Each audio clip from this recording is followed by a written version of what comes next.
Now, I've been following the whole identity politics movement that started in America since Occupy Wall Street. And one of the things that I've noticed is that a lot of these leftists, they have this unadulterated, seething hatred towards Asian people. Like, they genuinely, unironically despise Asian people. When it comes to white people, they're vocal about it. I mean, their entire ideology is literally built around hating the cisgender straight white man. But there is also like an underlying clause where they kind of know that they also have to hate the Asian. And I think like they would genuinely believe that the world would be a better place if it wasn't for Asia. And the reasoning behind it is because it constantly destroys their narratives. So, like they talk about how, historical injustices are causing problems today. And then they look over to Asia and they see that people are prospering. And it's very difficult for their ideology. And this is why you actually saw a lot of Asians back in the day suing American universities, because those universities were discriminating towards whites and Asians. It's also why the Stop Asian Hatred campaign just all of a sudden disappeared off the radar. And here you have like another example on why Japan is very inconveniencing for the leftist ideology. Because the leftist ideology is basically built around bad things happened in the past, and this is why people are poor and miserable in the present. And this is why it's justified for people in the present to hate capitalism, to hate white people, to hate all of these things, right? Because of ancestral guilt. And so when they see that in Japan, they're actually celebrating the United States 4th of July because I think like it commemorates, like 250 years of America, right? So it marks a milestone in how old the United States is. The left is absolutely fucking seething. Like, I have seen them losing their marbles over this, trying to insult Japan. And as you can see, like, a lot of people that are making propaganda for African identity politics, for woke identity politics, like, they're all attacking Japan now. And they're trying to lecture and put the Japanese in their place and say, oh, you're acting like a vassal state and other such nonsense. When in reality, this is about soft power. Like, what does it take you to, make a celebration for 4th of July, which most of your people don't have a problem with anyway? Almost nothing, right? Like, what do Americans think? Like, most Americans think, oh, well, compared to Israel, like, Israel doesn't do that for us, right? But, like, this nation, which historically we have actually bombed and we went at war with, like, this nation actually treats us with respect. Right? Like, that's kind of nice. And what would happen? It's not like necessarily like the Americans would immediately, open a dialogue with the Japanese. But it does mean like Americans will start buying more Japanese products. Like, they may actually consider traveling to Japan a little bit more, right? Spend money there with tourism. Probably buy some Japanese cultural items. That's what it means, right? This is what soft power looks like. It's an investment. You just put on a light show for one day. And in return, like, you get more money from tourism, you get more money from cultural exports. It's good business. It's how nations should actually do it, right? And it's not like they're doing it every single 4th of July. It's not like they're doing this every single day of the year. It's not that they have like a Worship America celebration day, right? And so, like, what is the problem? Well, the problem is because they got over it, right? You're not supposed to get over it according to leftist ideology.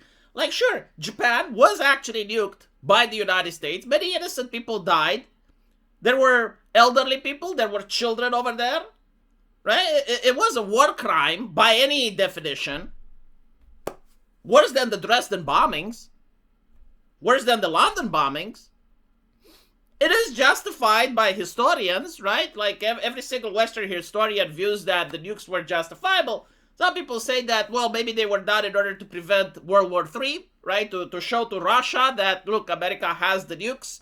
Let's not start more shit in Europe. It is what it is. But the Japanese, as you can see here, they're basically saying that they don't forget Hiroshima or Nagasaki, just like America doesn't forget Pearl Harbor, but they moved over it, right? Because like no person today that's alive in Japan has actually fought in Hiroshima. No person alive has actually fought in Nagasaki. And here's another thing that leftists don't like to talk about. Before World War II, Japan was beyond fascistic. Like to call Japanese the Japanese government fascist is ridiculous. Like they had one of the most authoritarian regimes ever imaginable. Like you have to worship the God Emperor. You have to worship an actual human being. And you have to worship him so much so that giving your life for him was kind of required. I mean, that's the whole thing with the kamikaze pilots, right? And so, for many Japanese people, if you actually talk to them, they actually do view losing the war as a good thing because that government fell. Like, imagine how life would be for the average Japanese citizen if the government did not fail, if the Japanese did win the war. Like, do you think the war was for the benefit of the people or for the benefit of the ruling elites? Do you think, like, the lives of the average people would have improved and it would have been what it is today if the Imperial Japan would have won the war? Or do you think, like, the income disparity would have been massive? The level of rights that most people would have had would plummet. And the only people benefiting would have been the ruling class. Because I think that's the answer, you know? But anyway, for many leftists, it is unthinkable that you can just move on. Which is interesting because by this definition, Europe should be at war, right? Like the European Union shouldn't exist because most European nations have grievances one towards another for various things that have happened in human history. Turkey should not even consider any type of diplomacy with Europe after taking Constantinople. I mean, you know, like if this is the type of world you want to live in where like shit that happened 80 years ago should still exist today and like the same level of hatred should not go away after any war, I mean, the left would actually create a worse planet than we have now. But, you know, every now and then you actually get to see why their ideology doesn't make any sense. Why it's actually not a good thing to hold eternal grudges. But it is what it is. And again, it's also fascinating. Because by this logic, like, Germany should not be friends with the UK or the United States, right? Because, like, Germany also had the bombings of Dresden done to them. Now, the left will say, well, yes, but they were Nazis and deserve it.